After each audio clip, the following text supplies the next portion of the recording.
Sometimes the most profound moments in life happen when we least expect them. In a world where royal children are expected to be perfect, polished, and perpetually well-behaved, one little prince decided to break all the rules during what was supposed to be a somber, dignified ceremony. What started as an innocent childhood moment at a piano would soon capture hearts across the globe and remind millions of people about the pure, unfiltered joy that children bring to our lives. This is the story of how a 4-year-old prince turned a simple, musical moment into something that would be talked about for years to come. It's about authenticity in a world of pretense, spontaneity in a world of protocol, and how sometimes the most memorable moments are the ones that nobody planned. Prince Louis Arthur Charles, the youngest child of the Prince and Princess of Wales, had no idea that his playful interaction with a piano would become one of the most beloved royal moments in recent history. But sometimes, the most beautiful stories are the ones that write themselves.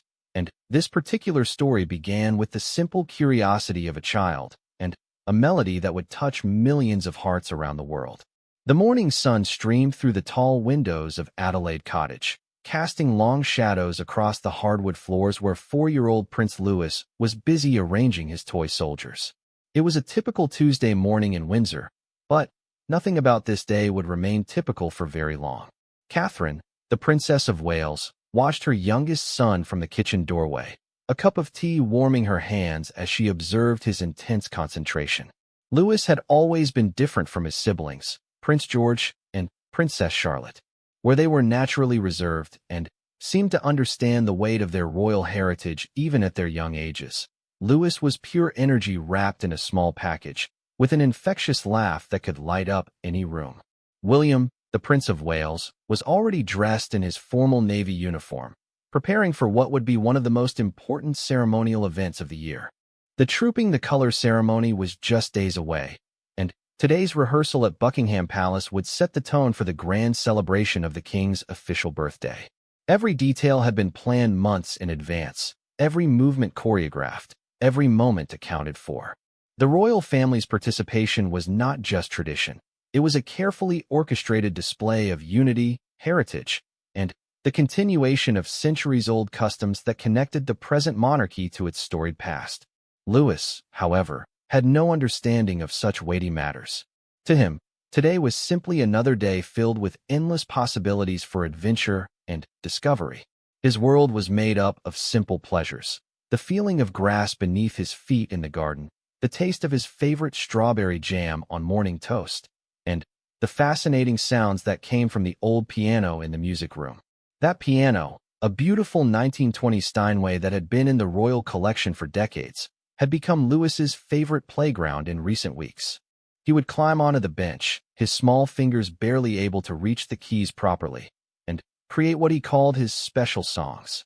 Catherine often found herself torn between encouraging his musical curiosity and maintaining the decorum expected in a royal household.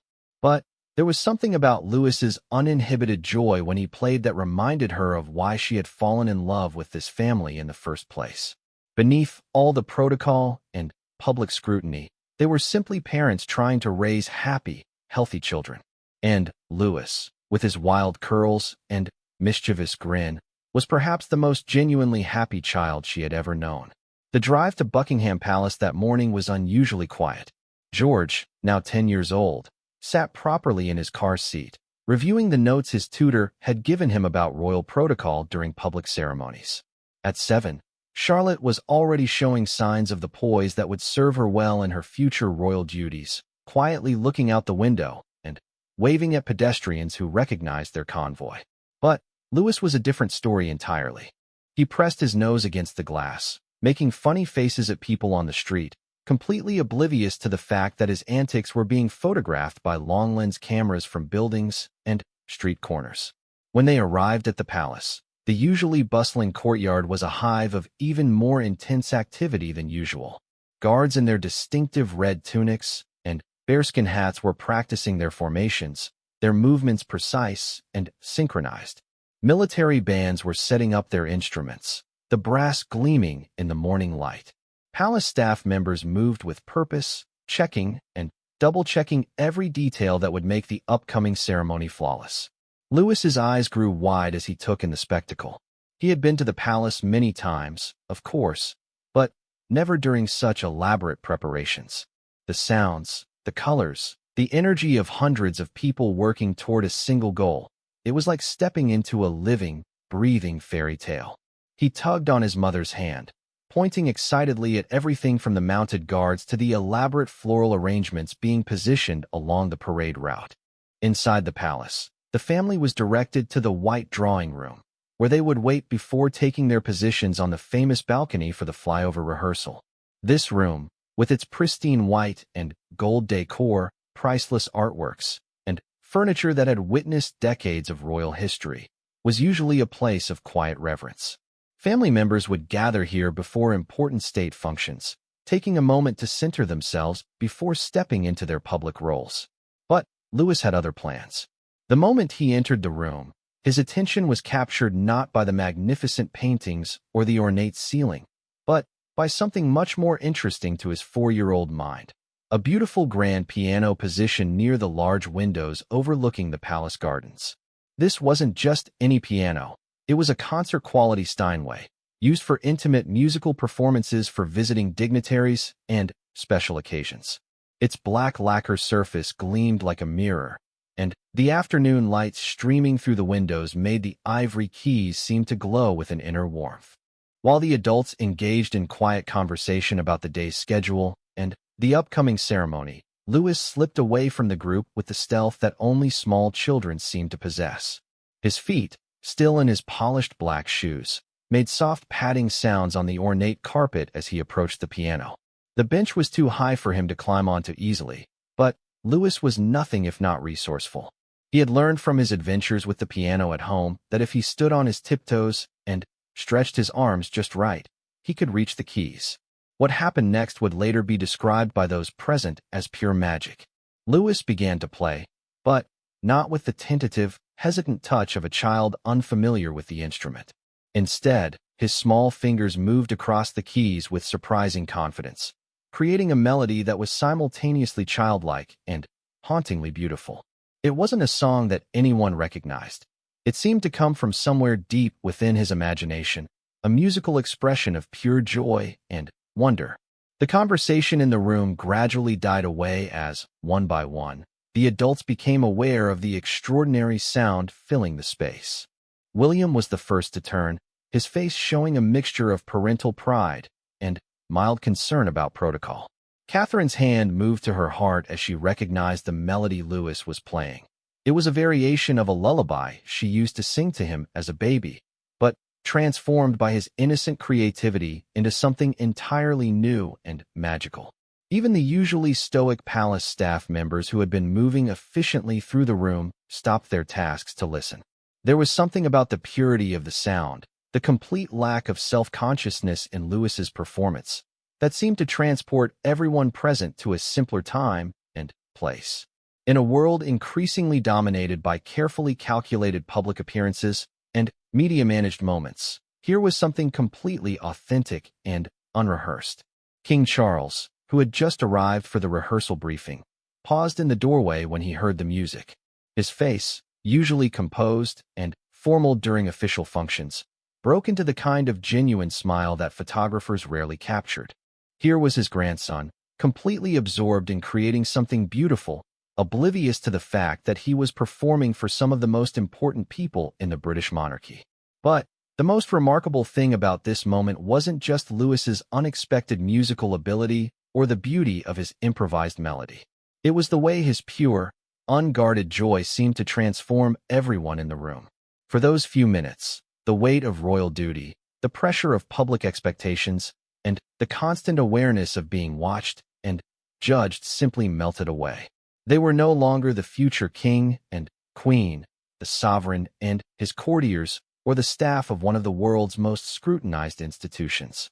They were simply people, united in appreciation of something genuine and beautiful being created by a child who had no agenda other than the simple pleasure of making music. As Lewis continued to play, completely lost in his own musical world, None of them could have imagined that this spontaneous moment was just the beginning of something that would capture the hearts of millions of people around the world. They couldn't have known that within hours, this simple scene would evolve into one of the most talked-about royal moments in recent memory. All they knew, in that instant, was that they were witnessing something special, a reminder of the pure, uncomplicated joy that exists at the heart of childhood, and perhaps at the heart of the human experience itself. The melody continued to flow from Louis's small fingers, as if he were channeling something far beyond his 4 years of experience. What had started as a simple exploration of the piano keys had transformed into something that seemed to have its own life, its own purpose. The adults in the white drawing room found themselves drawn closer to the piano, forming an informal circle around the young prince who remained completely absorbed in his musical creation. Catherine moved quietly to stand beside the piano, her photographer's eye automatically noting how the afternoon light created a perfect halo around her son's unruly curls. But, more than the visual beauty of the moment, she was struck by the emotional depth of what she was witnessing. This wasn't just a child playing around with a piano. This was Louis expressing something that words couldn't capture, something that seemed to come from the very essence of who he was. William approached more cautiously, his natural instinct to maintain protocol warring with his desire to encourage his son's obvious talent. As a father, he was bursting with pride at Louis's unexpected musical gift. As a future king, he was acutely aware that every moment involving his family could become public knowledge within hours. But, as he listened to the hauntingly beautiful melody his youngest son was creating, all concerns about propriety seemed to fade into the background. The music seemed to tell a story, though no one could quite put into words what that story was. There were moments of bright, dancing notes that spoke of summer afternoons and playground laughter. Then, the melody would shift into something more contemplative, almost wistful, as if Louis were somehow channeling emotions and experiences far beyond his young life. It was the kind of music that made listeners think of childhood memories they thought they had forgotten, of dreams that had been set aside in the pursuit of adult responsibilities. King Charles stepped fully into the room, his usual measured pace slowing to match the rhythm of his grandson's impromptu performance. The king had always been passionate about the arts, understanding their power to connect people across cultural, social, and generational divides. But hearing his 4-year-old grandson create something so genuinely moving reminded him why he had fought so hard throughout his life to support and preserve artistic expression in all its forms. "Your Majesty," whispered one of the private secretaries, approaching with a clipboard full of the day's scheduling details, "we should begin the rehearsal briefing in approximately." Charles raised his hand gently, not taking his eyes off Louis. "This can wait," he said quietly, his voice carrying the kind of authority that came not from his title, but from his deep understanding that some moments were more important than any schedule. Meanwhile, palace staff members who had been bustling through the room on various ceremonial preparations found themselves slowing, then stopping entirely. James Mitchell, the palace's head of events coordination, was known for his military precision in managing royal schedules. He had organized state dinners for world leaders, coordinated weddings watched by billions, and managed ceremonies with guest lists that read like a who's who of global influence. But he had never experienced anything quite like this. 30 years I've been working in this palace," he murmured to Sarah Henderson, the deputy private secretary who had stopped beside him to listen. "I've seen presidents and prime ministers, Nobel Prize winners, and Academy Award recipients.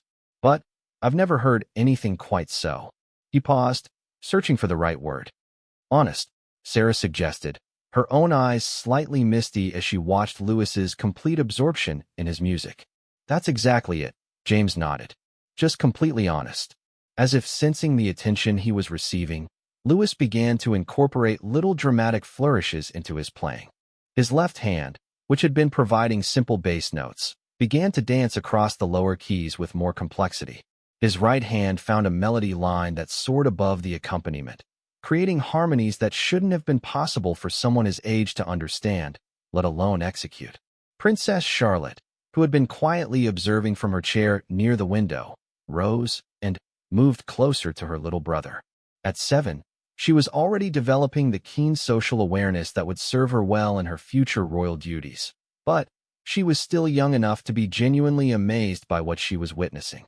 She had grown up with Louis's constant energy, his boundless curiosity, and his ability to find joy in the simplest things. But she had never seen him like this, so focused, so completely in his element. Prince George remained in his chair, but his posture had changed from the formal uprightness he had been taught to maintain during official functions to something more relaxed, more genuinely engaged.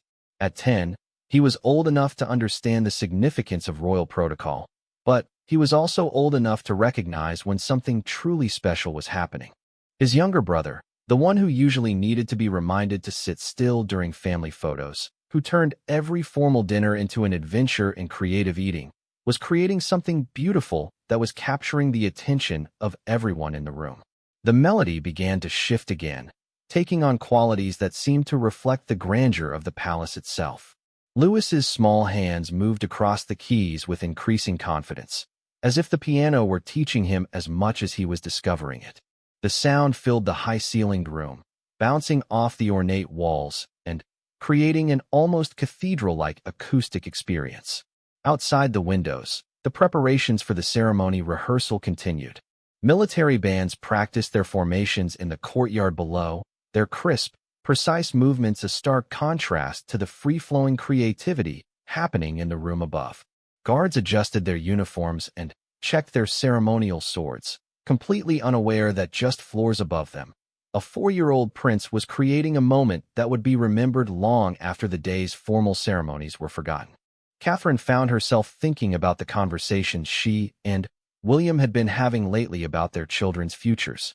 They had always tried to balance the requirements of royal duty with their desire to give their children as normal a childhood as possible. With George, the weight of his future role as king was already beginning to shape his education and public appearances. Charlotte was showing natural grace and intelligence that would serve her well in supporting her brother's eventual reign. But Louis had always been their wild card, the child who seemed to exist in his own joyful universe, largely unconcerned with the expectations that surrounded his siblings. Watching him now, completely lost in musical expression, Catherine realized that perhaps Louis's apparent disconnection from royal protocol wasn't a problem to be managed, but a gift to be treasured.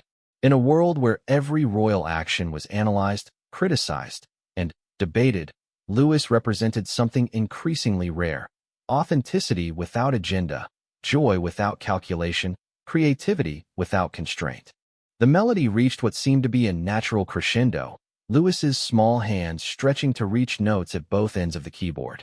For a moment, the music hung in the air like a held breath, and then Louis brought his hands down in a final, decisive chord that seemed to encompass everything that had come before: the playfulness, the beauty, the unexpected depth, and, above all, the pure joy of a child discovering the magic that lived within music.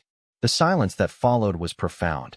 It wasn't the awkward silence of people unsure how to react, but the reverent silence of people who had witnessed something extraordinary and needed a moment to process what they had experienced. Louis, meanwhile, turned on the piano bench with a grin that could have powered the entire palace, completely unaware that he had just created one of the most moving musical performances anyone present had ever heard. "Did you like my song?" he asked, addressing the room in general with the casual confidence that only children possess. His eyes sparkled with the satisfaction of someone who had successfully shared something important, though he couldn't have articulated exactly what that something was. The spell was broken, but not destroyed. Instead, it transformed into something warmer, more human. King Charles was the first to speak, his voice carrying a mixture of royal authority and grandfather's pride. "That was absolutely wonderful, Louis. Where did you learn to play like that?" Louis shrugged with typical 4-year-old nonchalance. "I just like the way it sounds when I push the keys. Sometimes the piano tells me which ones to push next." William and Catherine exchanged a look that conveyed volumes about their amazement, their pride, and their growing realization that their youngest son might possess a gift that none of them had fully recognized before this moment. But, more than that, they exchanged a look of understanding about what they had all just experienced together: a reminder of why they had chosen to build their lives around family, around love, around the simple but profound joy of watching their children discover their own unique ways of engaging with the world. News of Lewis's impromptu performance spread through Buckingham Palace with the kind of speed that only the most significant events could generate. Within an hour, staff members who hadn't been in the White Drawing Room were asking their colleagues about the extraordinary moment with the young prince. The story grew with each telling, not through exaggeration, but through the genuine amazement of people trying to put into words something that had touched them in ways they hadn't expected. Mrs. Elizabeth Hartwell, the palace's longtime music coordinator who had worked with 3 generations of the royal family, received a call from James Mitchell describing what had happened. Elizabeth had organized countless musical performances in the palace's staterooms, from intimate recitals for visiting dignitaries to elaborate concerts featuring world-renowned orchestras. She had heard some of the finest musicians of the past 4 decades perform in these very halls. But James's description of Lewis's spontaneous creation intrigued her in a way that few performances had. "I've never heard anything quite like it," James explained over the phone, still trying to process what he had witnessed. It wasn't just that he could play, it was that he seemed to understand something about music that most people spend years trying to learn. There was something almost conversational about it, like he was having a dialogue with the piano itself. Elizabeth found herself wishing she had been there to hear it firsthand. She had met Lewis several times during family gatherings, and while she had always found him charming in the way that all children could be charming, she had never noticed any particular musical inclination. The piano he had been playing was one of her favorite instruments in the entire palace collection, a 1925 Steinway Model C that had been gifted to King George V and had since become a centerpiece of the palace's musical heritage. The idea that this historic instrument had somehow connected with a 4-year-old boy in such a profound way felt almost magical. Meanwhile, in the family's private quarters, Catherine was having a quiet conversation with William about what they had witnessed. They sat in the small sitting room that adjoined their private rooms, a space that felt more like a normal family home than part of one of the world's most famous palaces. Lewis was nearby, building an elaborate tower with his building blocks, humming a melody that seemed to incorporate elements of what he had played earlier, but was somehow entirely new. "I keep thinking about his face while he was playing," Catherine said, watching their son as he carefully balanced another block on his tower. "It was like he was somewhere else entirely, but also more present than I've ever seen him. Does that make sense?" William nodded thoughtfully. Throughout his life, he had been surrounded by people who excelled at their chosen crafts: athletes, artists, scholars, and leaders who had dedicated years to perfecting their skills. But there had been something different about Lewis's musical expression that afternoon. It hadn't been about perfection or technique or even recognizable talent in the traditional sense. It had been about connection, to the music, to the moment, to something that seemed to exist beyond the physical act of pressing piano keys. "I've been thinking about calling Mrs. Hartwell," William said, "not to make this into something formal or structured, but just to understand what we might have witnessed today. If Lewis does have some kind of natural musical ability, we should probably know how to nurture it properly." They both understood the delicate balance they would need to strike. Their children's lives were already filled with educational opportunities, formal lessons, and structured activities designed to prepare them for their future roles. The last thing they wanted was to turn Lewis's joyful discovery into another obligation, another item on a schedule that was already carefully managed by teams of private tutors and advisors. "Whatever we do," Catherine said, "it has to be because he wants to do it, not because we think he should." Down in the palace kitchens, the afternoon shift was buzzing with second-hand accounts of the morning's events. The palace staff formed a tight-knit community, and significant moments involving the royal family were shared with the kind of affection and pride that came from genuine care for the people they served. Mrs. Margaret Davies, the head cook who had prepared countless meals for the family over the past decade, listened with particular interest to the description of Lewis's musical performance. "That boy has always marched to his own drummer," she said with a fond smile, remembering the many times Lewis had visited the kitchens to watch the preparation of elaborate state dinners or to request his favorite snacks. "But it sounds like maybe he's got his own orchestra going on in that head of his." The afternoon rehearsal for Trooping the Color proceeded as scheduled, but there was a subtle difference in the atmosphere. Word of Lewis's musical moment had spread among the staff and family members participating in the ceremony, creating an undercurrent of warmth and genuine joy that enhanced the formal proceedings. When the family took their positions on the famous balcony for the flyover rehearsal, Lewis's natural exuberance seemed even more precious than usual. Standing between his parents, waving enthusiastically at the aircraft practicing their formations overhead, Lewis appeared to be simply a happy child enjoying an exciting spectacle. But those who had witnessed his musical performance that morning found themselves seeing him differently. There was still the same infectious energy, the same unbridled enthusiasm for everything around him. But now there was also an awareness of hidden depths, of possibilities that none of them had previously considered. Princess Charlotte kept glancing at her little brother throughout the rehearsal, clearly still processing what she had witnessed that morning.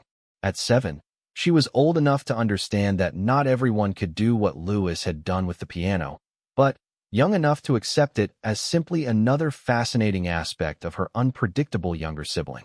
When photographers captured the family during the balcony appearance, Charlotte's expression showed a mixture of her usual poise and a new kind of protective pride in Lewis. Prince George, meanwhile, was beginning to understand that his brother might have a special gift that would set him apart in ways that had nothing to do with royal protocol or future duties. Throughout their lives, George had been the serious one, the one who naturally understood the weight of his future responsibilities. Charlotte had been the diplomatic one, the one who could charm anyone and navigate social situations with grace beyond her years. But Lewis had always seemed to exist in his own category, defined more by his joyful chaos than by any particular talent or inclination.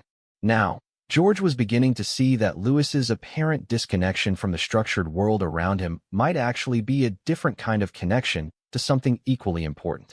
As he stood on the balcony, maintaining the proper posture he had been taught for public appearances, George found himself thinking about the music his brother had created that morning and wondering what other surprises might be hidden within Lewis's unpredictable personality. King Charles, positioned at the center of the family group during the rehearsal, was having similar thoughts. Throughout his long life, he had been a passionate advocate for the arts, understanding their power to connect people across all boundaries of class, culture, and circumstance. He had supported countless young artists, had founded organizations dedicated to nurturing creative talent, and had always believed that artistic expression was essential to human flourishing. But hearing his 4-year-old grandson create something genuinely beautiful and moving had reminded him of why he had developed such passion for the arts in the first place. It wasn't about technical perfection or professional achievement. It was about the human need to express what couldn't be said in words, to connect with others through shared emotional experiences, to find beauty and meaning in the act of creation itself. As the rehearsal concluded and the family prepared to return to their private quarters, Charles made a mental note to speak with Elizabeth Hartwell about the possibility of providing Lewis with some gentle musical guidance. Not lessons in the formal sense, but perhaps opportunities to explore his obvious interest in a supportive, unstructured environment. The late afternoon sun was streaming through the palace windows as the family gathered in their private sitting room to debrief from the day's events. Lewis had resumed his tower-building project, but every few minutes he would hum fragments of melodies that seemed to evolve and change with each repetition. It was as if the morning's musical experience had opened some kind of creative floodgate, and melodies were now flowing through his consciousness as naturally as thoughts. Catherine found herself wondering if this was how musical prodigies were discovered, not through formal testing or structured lessons, but through moments of pure connection between a child and an instrument that somehow spoke the same language. She had read about young musicians who seemed to have been born with an innate understanding of harmony and rhythm, but she had never imagined that she might be witnessing the emergence of such a gift in her own son. "Mummy," Lewis said suddenly, looking up from his blocks, "can I play the big piano again tomorrow?" The simplicity of the question, combined with the hopeful expression on his face, seemed to crystallize everything they had been thinking about since that morning. This wasn't about nurturing the next generation of royal duties or managing another aspect of their children's public image. This was about a little boy who had discovered something that brought him joy and wanted to explore it further. "Of course you can," Catherine replied, and in those words was the promise of possibilities that none of them could yet fully imagine. The next morning brought with it an energy that seemed to permeate the entire palace. Staff members found themselves humming as they went about their duties, as if Louis's musical performance from the previous day had somehow infused the ancient walls with a new kind of vitality. Even the usually solemn guards at their posts seemed to carry themselves with a lighter step, though they would never admit that a 4-year-old prince had somehow improved their morning disposition. Elizabeth Hartwell arrived at the palace earlier than usual, carrying with her a collection of simple music books and a small recording device. When she had spoken with William and Catherine the previous evening, they had made it clear that they wanted any musical exploration with Louis to remain completely informal and child-led. Elizabeth, who had spent decades working with the royal family, understood perfectly the delicate balance between nurturing a child's interests and overwhelming them with adult expectations. Louis was already awake and dressed when she arrived at the family's private quarters. He had spent the morning asking repeatedly when he would be able to visit the singing piano again, his excitement building with each passing hour.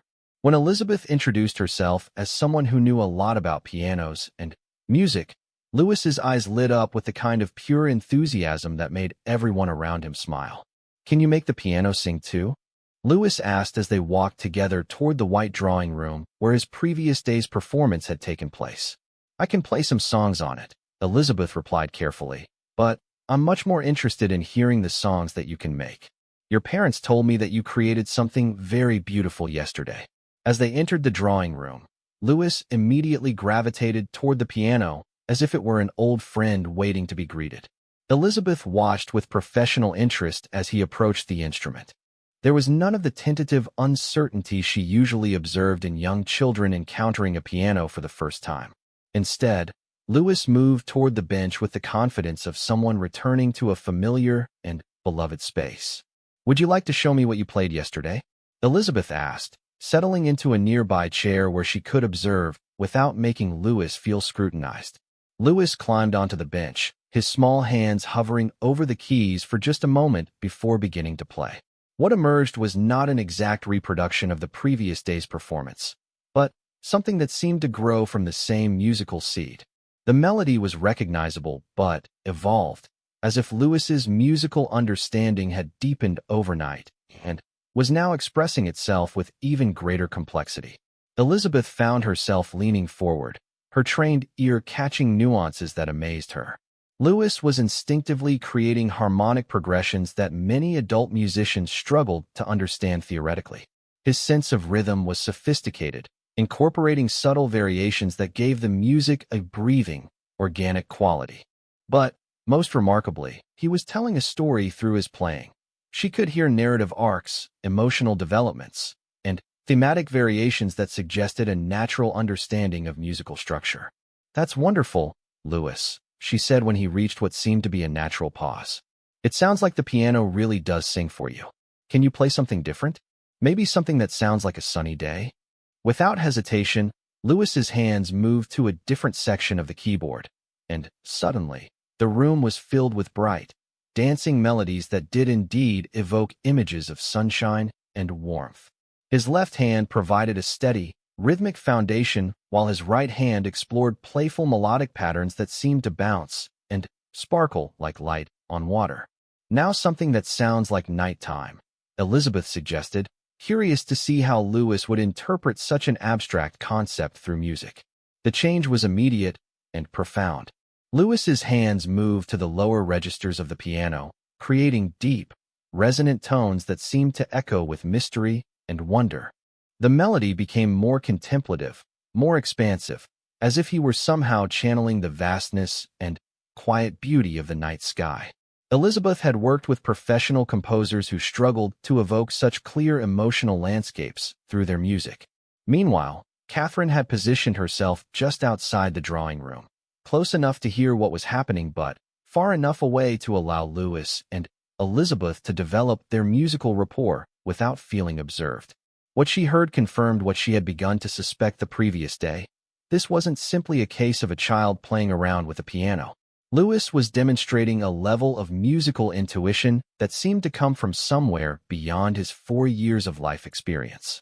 William joined her in the hallway, having finished his morning briefing with his private secretary.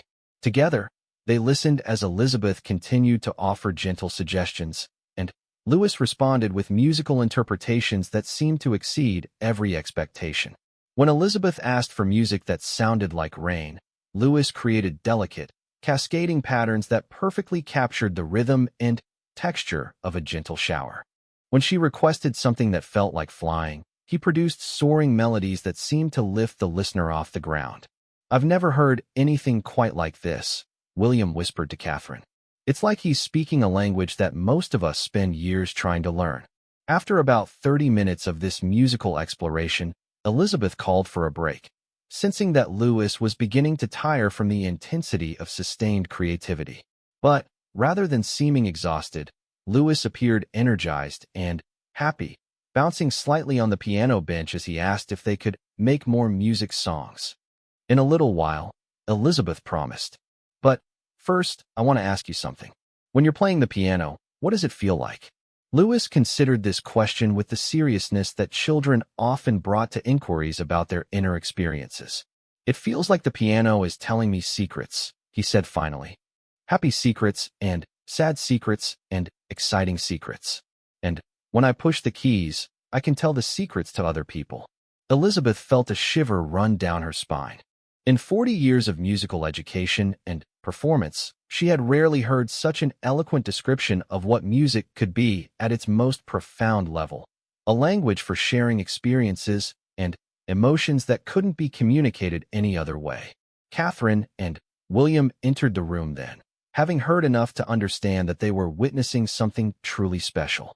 Lewis immediately launched into an excited description of everything he and Elizabeth had discovered together, his words tumbling over each other as he tried to convey the joy of his musical explorations. "Mrs. Elizabeth showed me how to make rain music and flying music and nighttime music," he explained, his hands gesturing enthusiastically as if conducting an invisible orchestra. "And the piano knows so many different kinds of songs. Can we do this every day?" Elizabeth, Catherine, and William exchanged glances that conveyed their shared understanding of the delicate moment they were navigating. Lewis's musical gift was undeniable, but the challenge would be nurturing it in a way that preserved his natural joy and creativity while providing him with the technical foundation he would need to develop his abilities further. "We can certainly do this regularly," Catherine said carefully. "Would you like Mrs. Elizabeth to visit you sometimes to explore music together?" "Yes," Lewis exclaimed, then turned to Elizabeth with the kind of direct, trusting gaze that children reserved for adults who had proven themselves worthy of respect.